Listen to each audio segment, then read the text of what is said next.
Okay, you guys, the federal government just dropped what can only be described as a bombshell in the world of nutrition. We're talking about the brand new dietary guidelines, and trust me, this is not just some minor update. It's a total rewrite of our national food policy. So let's dive in and break down what this massive shift actually means for you. So here's the big question on everyone's mind. And honestly, the answer is a pretty emphatic yes. For decades, we've been told to fear fat, count every single calorie. Well, these new guidelines pretty much take that old playbook and toss it right out the window. It's all about going back to something way simpler and maybe a lot more intuitive. All right, so here's our game plan. We're going to start with why this huge shakeup was so desperately needed in the first place. Then we'll get into the core of it all, the new Eat Real food philosophy.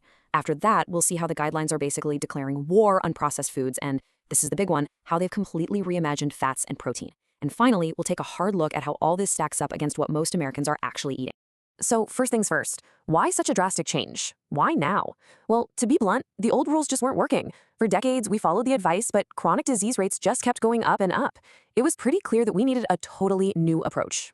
Yeah, this isn't about just tweaking a few recommendations. This is a direct response to a real national health crisis. Let's be honest. For years, we've been hit with so much conflicting advice, right? One day, fat is bad, the next it's good. It's left most of us totally confused. The new goal here is simple. Cut through all that noise with clear, straightforward guidance.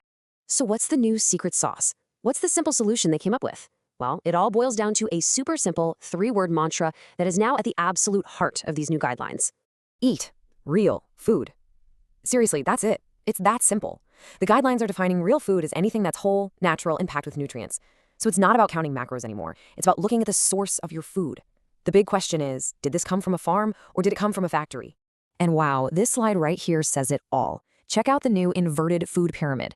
This is a total game changer, literally flipping the old model upside down. Now the foundation of our diet, the biggest part, is supposed to be protein, full-fat dairy, and vegetables. Wild, right? Next up, we've got fruits and healthy fats, and look at the very bottom, the smallest little slice, whole grains. This is a revolutionary shift in what a healthy plate is supposed to look like. And once you start thinking in terms of real food, it leads you right to the next huge change, a full-blown war on processed food. I mean, for the first time ever, the guidelines are taking aim at the entire industry, not just picking on individual ingredients like sugar or salt. Just listen to this quote. It is something else. No amount of added sugars is recommended. This isn't about moderation. It's not eat less sugar. This is a clear, unambiguous call for elimination. The message could not be any stronger.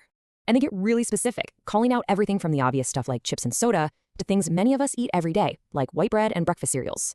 These are what experts call ultra-processed foods, basically industrial creations with ingredients you'd never find in your own kitchen. The new rule of thumb seems to be, if it comes in a crinkly bag or a box with a crazy long ingredient list, you should probably just walk away. Okay, get ready, because this next part is where things get really, really interesting. The new guidelines are completely rewriting the rules on fat in protein, and they're basically overturning decades of what we thought was settled science. You heard it here. The war on saturated fat is officially over. Gone. The new mantra is all about embracing healthy fats from whole food sources, and that includes animal products. This is just a massive departure from the whole low-fat craze that dominated the last few decades. I mean, just look at this list. Meat, eggs, full-fat dairy, they're all back on the menu. And the advice on cooking fats? This is a real shocker. Forget all those processed vegetable oils. The new guidelines are all about olive oil, butter, and even beef tallow. Yeah, you heard me right. This table just lays it all out, plain and simple. The protein recommendation has basically doubled for many people. Dairy went from only low-fat or fat-free to bring on the full fat. Added sugars went from a simple limit to a hard 0. And cooking fats, a complete 180. Every single one of these is a fundamental reversal of what we were told before. So these new guidelines sound pretty amazing, right? A huge step in the right direction. But how do they actually compare to what people in America are eating day to day? Well, the answer is not great. There's a massive, massive gap.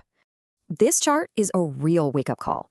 The guidelines are telling us to get back to real food, but the average American is getting more than half, over half, of their daily calories from the exact ultra-processed stuff we're now being told to completely avoid. It just shows you the sheer scale of the challenge we're facing. 55%. Just let that number sink in for a second. That means for the average person, more than half their diet is made up of foods that now fall squarely in the avoid category. It's a pretty stark picture of how far our habits are from these new health goals. And this chart just highlights that disconnect even more. The guidelines say, hey, reduce refined carbs, but we're eating tons of white bread and pasta. They say prioritize whole protein. We're grabbing processed deli meats and chicken nuggets. They say avoid added sugar, and sweetened yogurts and sodas are everywhere. The gap between what's recommended and what's reality it's just staggering. Okay, so what's the bottom line here? If you're going to remember anything from all this, let it be these 5 things. 1. Prioritize real food. 2. Ditch the highly processed junk and all the added sugar. 3. Embrace healthy fats from whole foods, including animals. 4. Eat more protein, probably a lot more. And 5. Cut way, way back on refined grains like white bread and pasta. So there you have it. These new guidelines are a clear, simple roadmap to better health.